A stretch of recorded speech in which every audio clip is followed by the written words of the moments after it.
there is a strong voice for the Palestinians out there, and create this culture of speaking out for Palestinians, denormalize this culture of silence. We should call people out for being silent on this genocide. I just want to check in how everybody's doing, because it's not, gosh, I can't believe it, 103 days? It's just shocking. So how is everybody doing? Just feeling so helpless.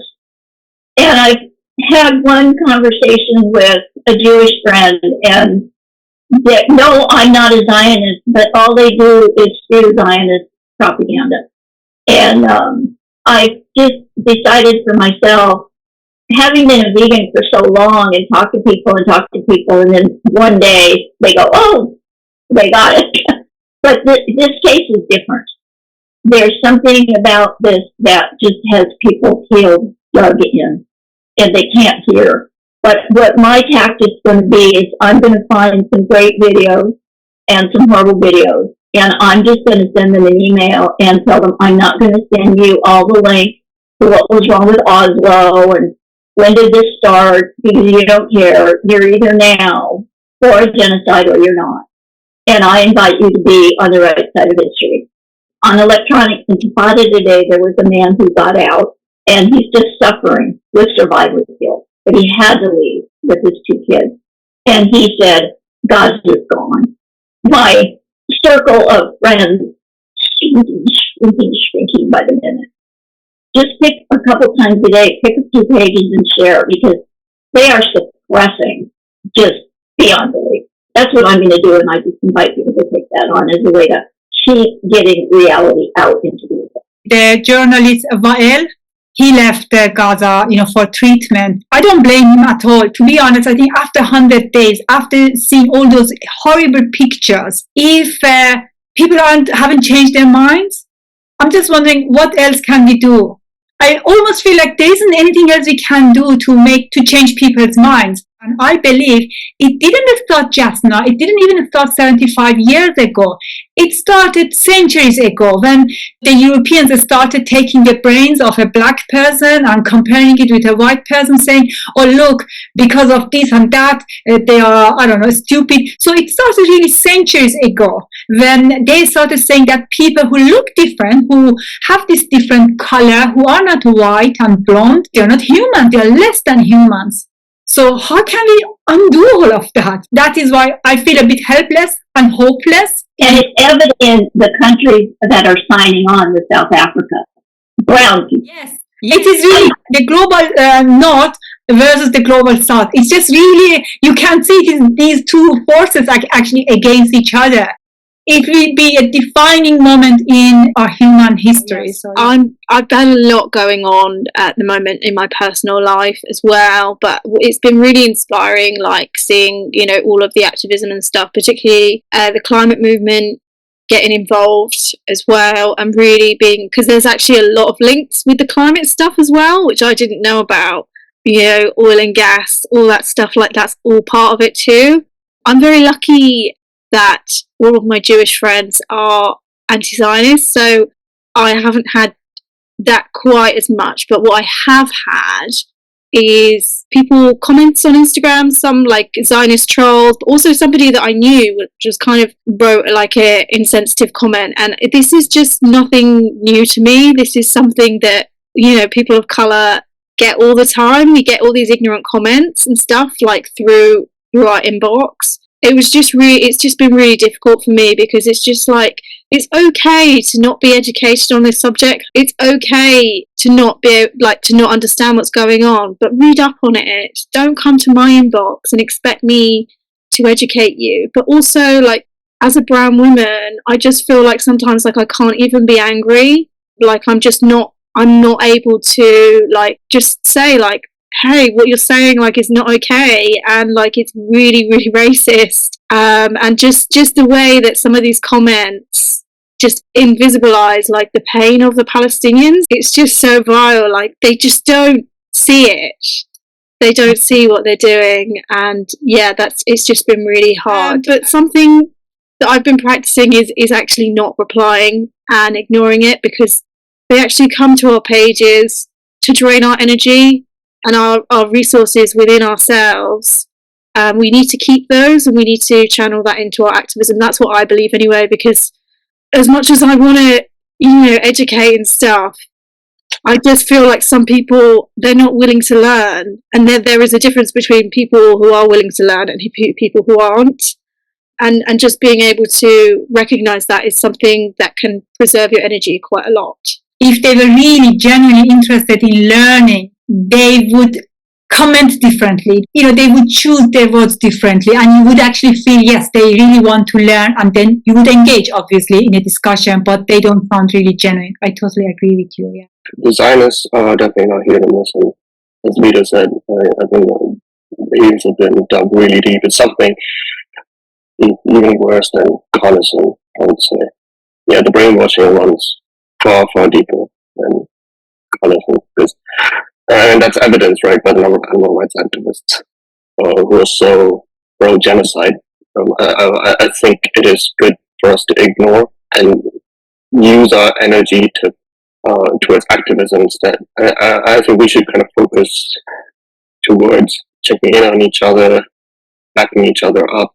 And that's what I've been kind of focusing on, because I do see a lot of people putting posts out there in social networks. I encourage people in my network to go to those posts, interact with them, like them, and present that there is a strong voice for the Palestinians out there, and create this culture of speaking out for Palestinians. And I think what we must also do is denormalize this culture of silence. We should call people out for being silent on this genocide. I do have a lot of people who come to my DMs. They tell me, I'm terrified, I'm horrified by what's happening. But when I look at their public profiles, they've not said a word. It's like they want to express their solidarity with Palestinians, but they're using me.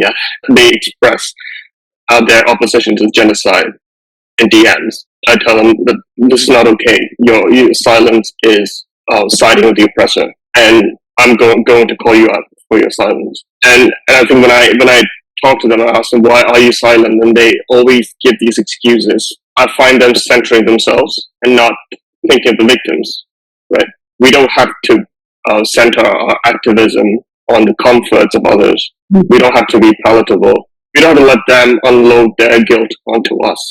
Silence is not okay, because silence is being used as fuel to continue this mass murder with impunity. When you see how Meta and how our posts are being shadow banned, I cannot comment on some people's posts sometimes. I cannot even like it. When this is happening, it shows that there is actually some force behind it trying to silence us, and it shows how important it is for us to speak up. It just shows the significance of speaking up. So if you're not doing it, you're actually really honestly supporting the Zionists. I don't let anybody tell me that, there have always been conflicts. No, we have never ever had a conflict like that. That's not even a conflict, that's a genocide.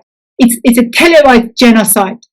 And I'm with you on that. We need to call people out, because silence is what is getting all those Palestinians killed every day. And it is around 200, 300 people getting killed every 24 hours. So I'm going to move on. The reason I want to speak about anti-oppression, because I see veganism as an anti-oppression movement. And I believe when you say it is an anti-oppression movement, obviously you need to speak against all sorts of oppressions, not just the oppression against the animals. So I just thought, what about if we explore it? Many of you know Yvette Baker. She is known as Collective Liberation on Instagram, and she has recorded a short video for us. So I'm going to just play that. Hi, I'm Yvette Baker, Afro-Indigenous Total Liberationist, and if you're at all familiar with my work or writing, it'll come as no surprise to you that I will be talking about oppression, because I'm fun at parties.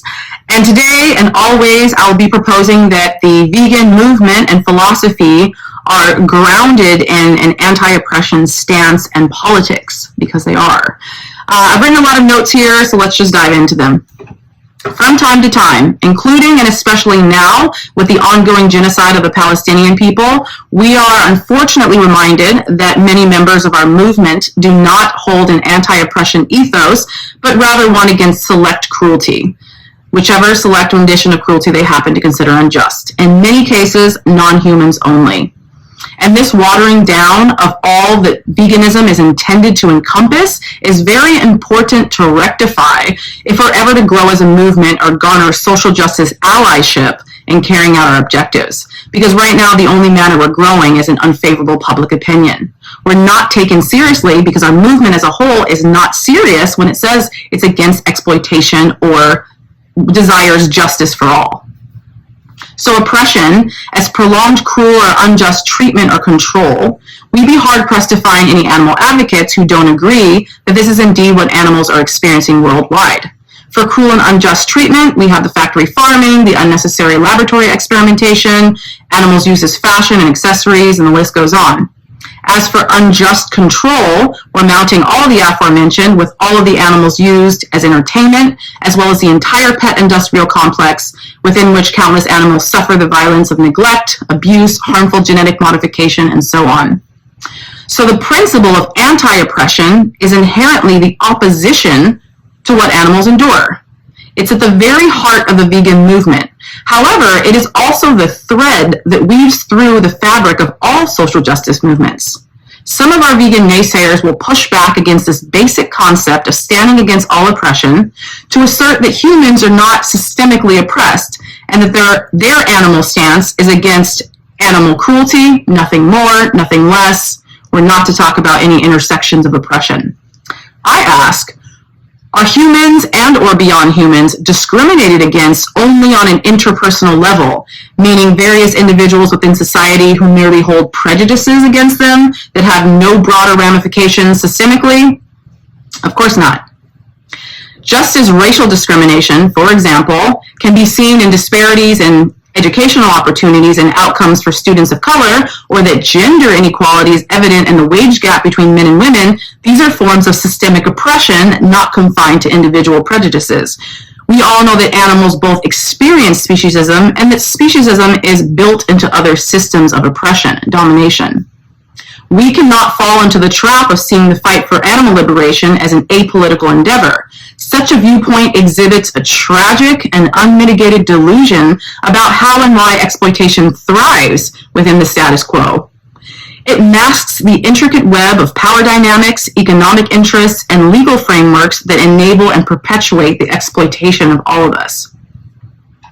We can verify that animal oppression is built into several of our institutions, from education and research to fashion, food, entertainment, cosmetics, and systems of oppression such as habitat destruction, factory farming, hunting, and poaching are interconnected with human social issues. We find the human animal inextricably caught within these webs of exploitation, and addressing them requires acknowledging these links and working towards more humane and sustainable practices for all.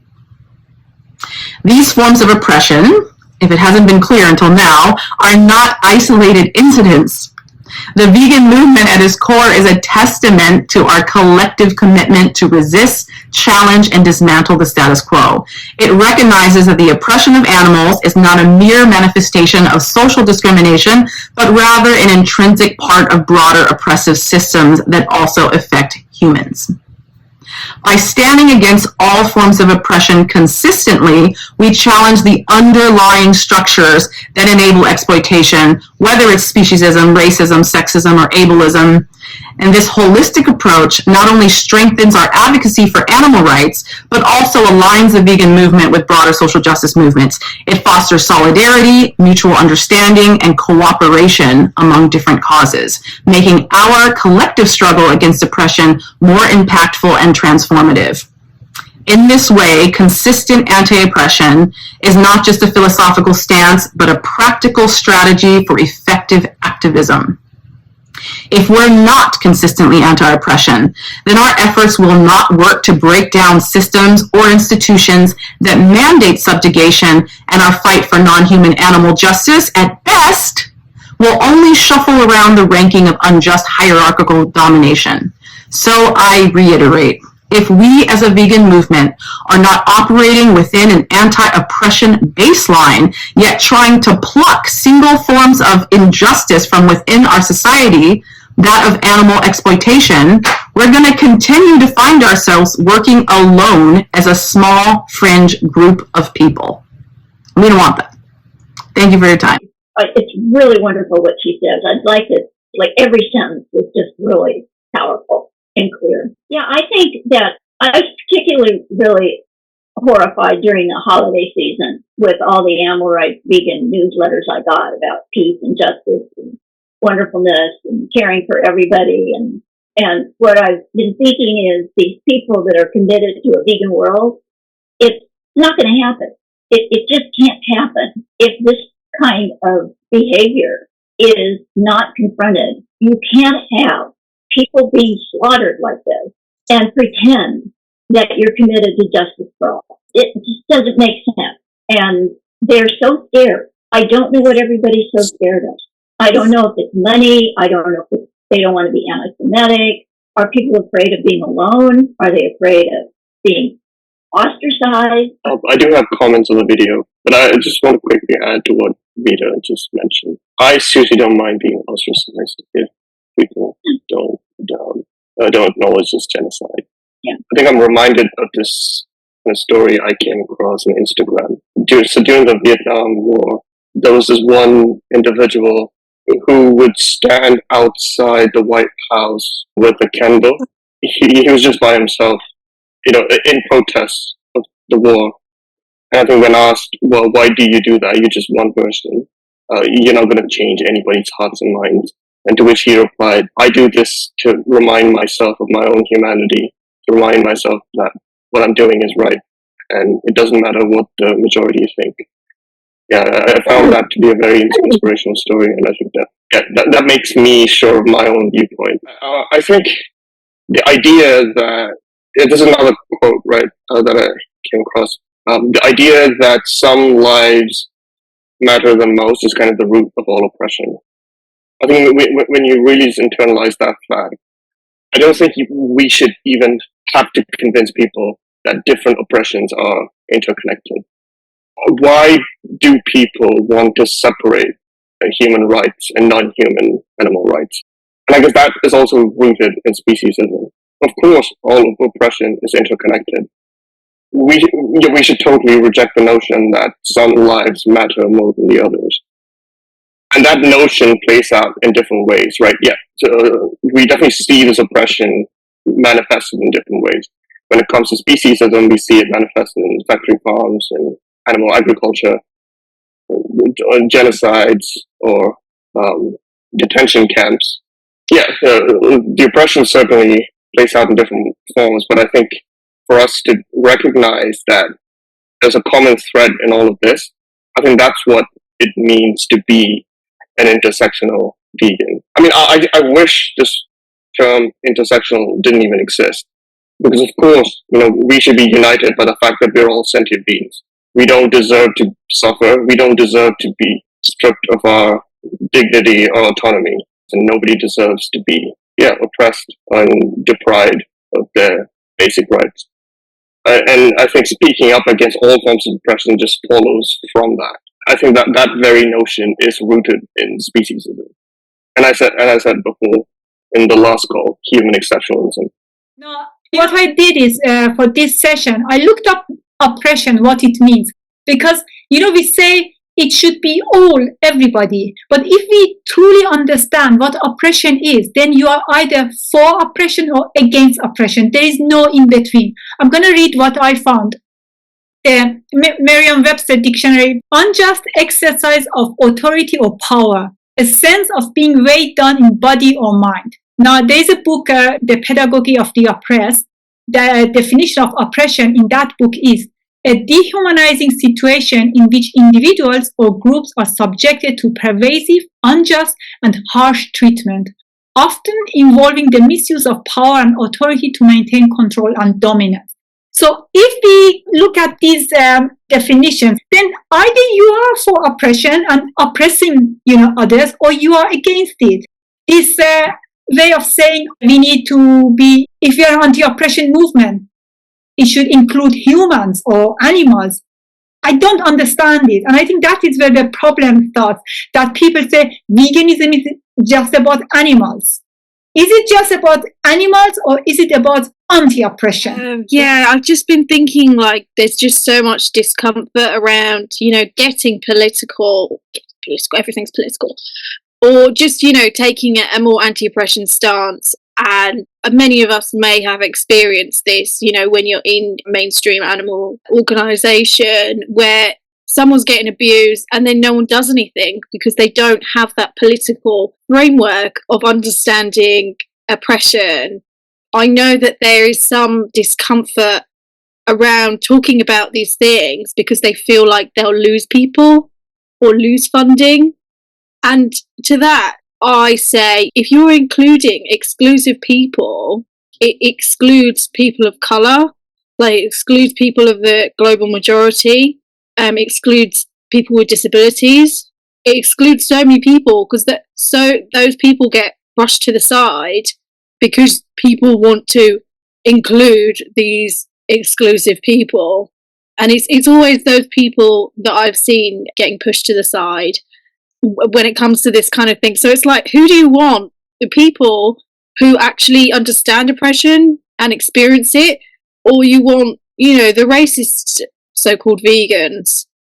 That's who they're prioritizing over people like us. Yeah, it's really upsetting, and I just don't see how we can progress as a movement when we're prioritizing people who haven't even experienced like oppression.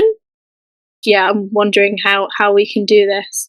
What you're mentioning is white veganism, isn't it? And I think we keep forgetting that actually there is white supremacy within our movement. I want actually to ask you first, what are examples of oppression in our daily life? It is easy to say oppression against animals or, what is happening now in Palestine. It's easy to recognize these big events. But what about the everyday oppressive situations? It's not happened to me, but I've heard about things before with locations of events or like meeting places that haven't been accessible, and that excludes so many people if they're not able to actually attend the meeting. And there's no point assuming as well that these people don't want to come because they can't make that choice if you haven't given them the opportunity. A lot of people sometimes can't come as well if they've got dogs, which they have to have with them as well, which is something I have learned as well. If you can try and get dogs in as well, that can be really good. Yeah, so ableism, that would be one of them.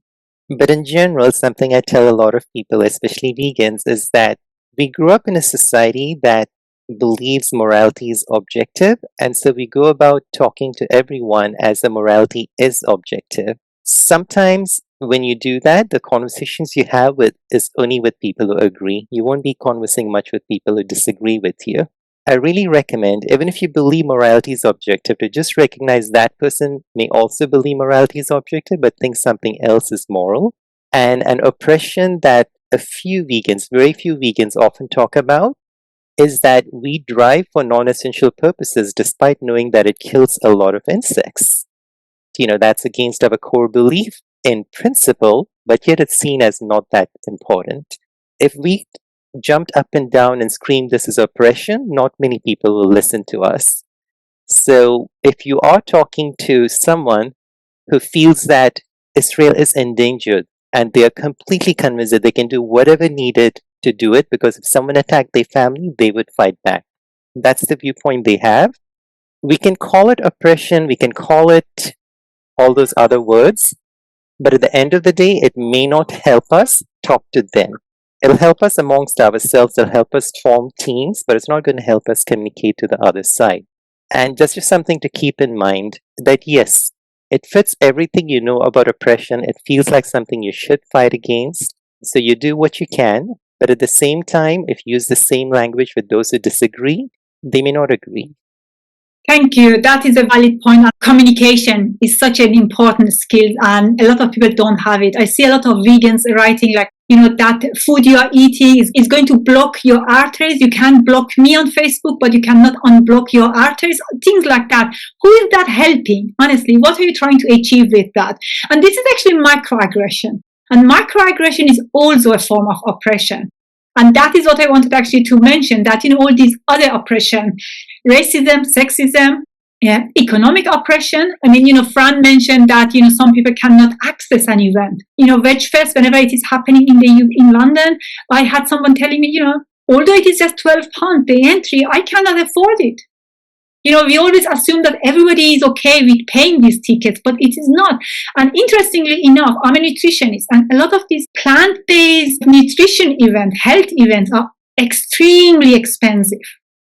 And you just wonder, are you just catering for a group of elite vegans or elite healthcare professionals? Because shouldn't education be accessible? So educational oppression, for example, bullying, gaslighting, harassment, Islamophobia, anti-Semitism, or marginalization. And we do a lot of these things within the vegan movement. That's why from time to time we hear how this organization has been sexist or this organization has been racist, because it is part of our movement. We haven't actually dealt with it. I heard someone saying, DEI person who was working in New York, and she said, real change within a movement is going to come from the margins. So it is going to come from the people of color, because we are the ones who have experienced marginalization, discrimination. We understand all these isms. Whereas somebody who is privileged is not going to know how it feels like. They're not going to recognize it. They're just going to be really blind to it. And firstly, they're going to be blind to it. Secondly, they are enjoying the benefits. So why should they actually give up on those benefits? And I think that is just, being aware of all of that. It is a hard job. It's not easy. And as humans, we want, just like I said last time, we want easy lives. We want comfortable lives. I don't think it is just fear. It is going to cause discomfort. They're going to lose funding. And that's not fun. If they lose funding and if they speak up, they lose that money. They're going to lose their position. So I think there's a lot to untangle, and it is not an easy job. I'm not criticizing anybody. I just want to put it out there that there's a lot. We just use the word oppression, anti-oppression, justice, injustice, and we just assume it is really easy to understand for people who don't have the background, who have never actually experienced it. In terms of the demos in LA, a lot of them have slogans such as no justice, no peace. And oppressed people can use any means necessary for their freedom. And as vegans, you're often conditioned to believe that violence is never okay. We are non-violent, but that's almost like a dogma in our circles. And that has kept a number of vegans uncomfortable with going to those demos because, like me personally, I would rather say no more Israel, no more Palestine, no more US, let's all become one world. That would be my push. But I would say that it is something that a lot of liberals do espouse, that, if you're oppressed, it is okay to fight back using whatever means is necessary. I mean, just to look at it, what else could Hamas have done to get the world's attention? They were bombed pretty badly in 2021. Didn't get much attention, but they managed to cause some notable amount of havoc and destruction. And the aggression right now has got the world's attention. Israel's aggression right now. At times, it's easy to discount people who use violent tactics, but when they don't have any other tactics, it does work, and a lot of liberals sympathize with it, but a lot of vegans do not. They kind of feel like violence is never okay. And that's kind of an internal conflict in a lot of vegans here because they don't feel comfortable going to the demos.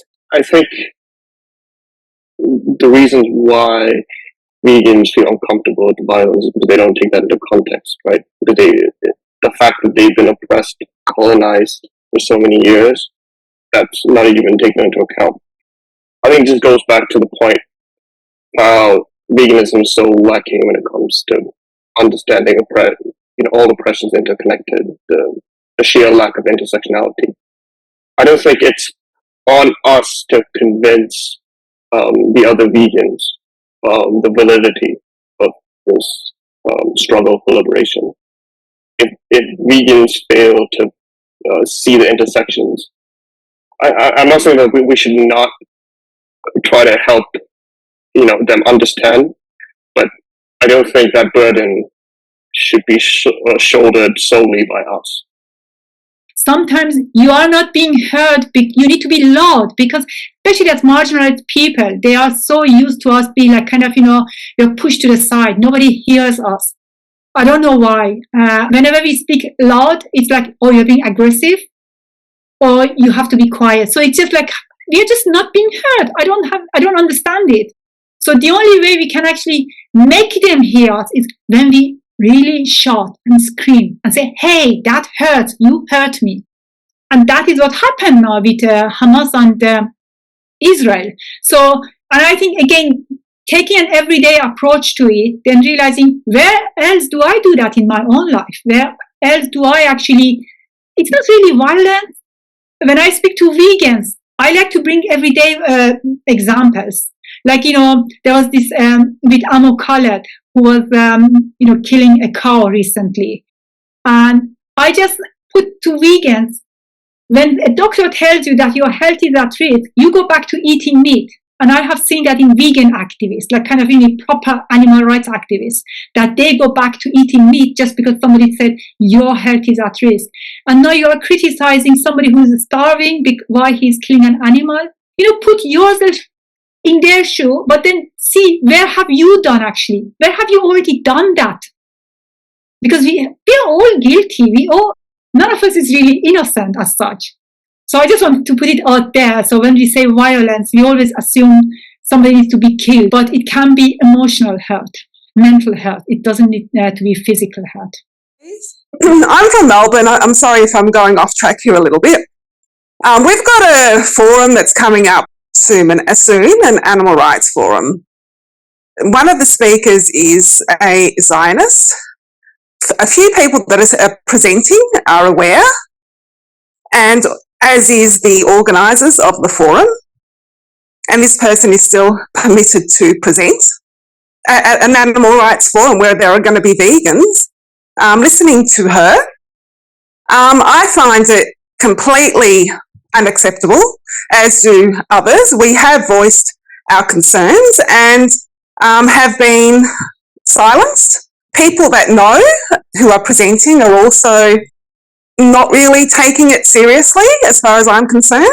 I'm just wondering what people's opinions are on this. It's at a time where thousands upon thousands of people have been killed. How can an animal rights forum allow someone like her to present? And going on from there, we've got an animal justice party. To date, they have not put a statement out about the Palestinian cause. Neither has a very well-known animal rights organisation. And to me, I find it totally disgusting and unacceptable. And I really don't know where we have, like you've said, called them out. We've, written posts. We have gone to them and privately messaged. And to date, there's been silence. Thank you. Ines, she's an Australian, and she was here last time, and she mentioned that. I cannot remember the name of the lady who is the Zionist, but she felt exactly the same. You're not alone. A lot of people feel the same. I'm not there, and I feel like kind of this is not right. I'm of Greek origin. In Australia, Greeks back when they first migrated were racially vilified. I've experienced it personally. Even today, words like, go to your own country. So one person that I was connected to basically told us to go back to our own country if we are using the phrase from the river to the sea. Yeah, as someone who's experienced oppression, I'm finding it very, very difficult to continuously bring up these topics. My sister and I are very vocal on social media and have been ostracised, have been silenced. So yes, we can continue to call it out, but I think it's time that we move away from that, and that's what we're doing. I think it's time that people like us who feel the way that we do, I think we need to connect with people around us and just start our own movement where it's not this, as you say, whitewashed veganism. Start our own groups. And I again agree with you. We need to find our own spaces, groups. because it is just not safe for us. And I feel with you. Yeah, it's like staying in an abusive relationship because maybe they'll change. And you need to get out. And like you said, start your own group and find, and it's a smaller group, maybe less powerful, but it's more honest, it's got more integrity, and you have more power. And when you do that, when you actually stand up for something, it gives people around you courage. It's really inspiring, even if they don't jump in right away. I've had so many people tell me that. I'm not going to sit down and eat with people who are eating dead animals. I don't do it. And, well, what do you do for Thanksgiving? Well, I don't go where they're eating dead animals. It's empowering. The term Zionist vegan is like mind blowing, but I think it's important to stand for what you believe in and to do it publicly. And if you risk your job, then you risk your job. Thank you, Vida. I just want to put it out there that, people of color, we actually pay a higher price when we speak up. And that's why I'm so mad when, somebody comes after 3 months and calls it a genocide and all the other vegans are clapping and applauding that person. I'm just thinking, that white person speaking after 3 months has nothing to lose, whereas we have been speaking up from day one and we have lost business. We have had, the backlash. We got all of that.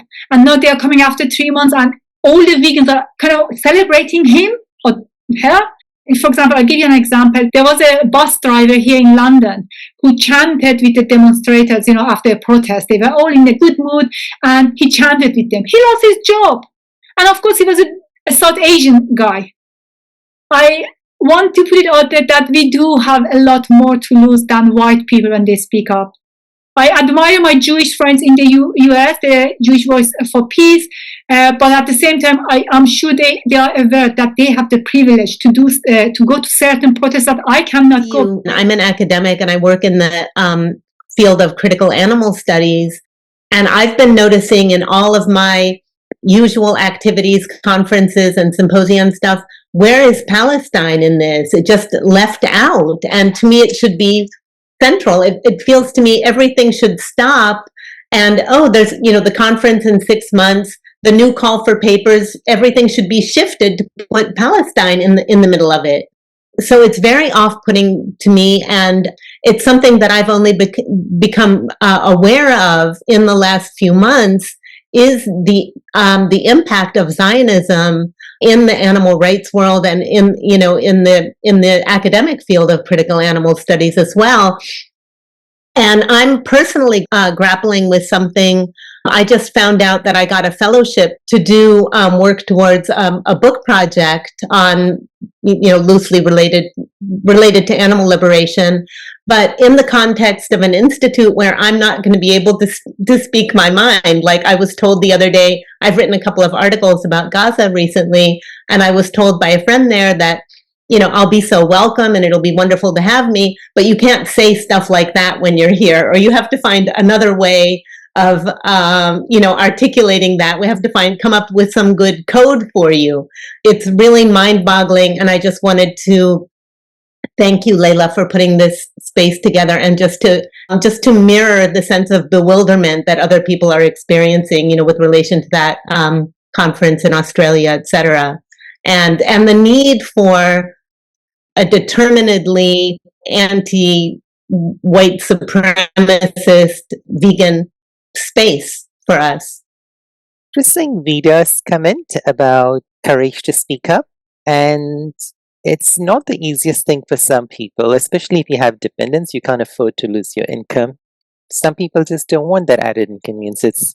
Most of us have the luxury to be able to speak our minds to an extent, but depending on the topic you speak about, that can be pushback from your circles of friends, that can be pushback from, your workplace, and it's difficult. Unfortunately, even in places like the US, where supposedly we are free to say what we want, you're only free from the government imposing a sanction on it, but society can impose a sanction. And as a result, people are not free to speak their minds. It's sad, but it's true. And It does require some people to speak up, and maybe someday we'll all be free to express our views. When we do that, you have to watch out that we're not stifling views. Even within the vegan community, there are people, as someone pointed out, who are Zionist vegans. If they can't work towards the animal liberation cause, if we can't work with them on helping animals because they have a different point of view on the Israel-Palestine conflict, that just seems so out of touch with how you see veganism. That means we are part of the exclusionary force. You either agree with us or we're going to ostracize you. And I would like us as a whole society to stop ostracizing people, pick issues to work on, get together on those issues, and work with people with whom you may not agree on other issues. And let everyone speak freely, because hopefully, through free speech and discussion, we all get somewhere better. And sometimes that involves, as I mentioned before, using language that isn't going to be alienating. Yes, you can get your core support group to get behind you if you use that language that they like to hear. They like to think of the others as oppressors, as cruel, and they listen to all that stuff. But if you really want to make change on a bigger scale, I would like society as a whole to stop this shame and power-based dynamics and instead start talking about what moves you. And you will see that there's hardly anyone disagreeing with you. Maybe not enough people are joining with you, but hardly anyone will disagree with you when you say that, I don't like that we're not thinking about the interests of the people who want to have a say in their lives, who don't have any democratic representation.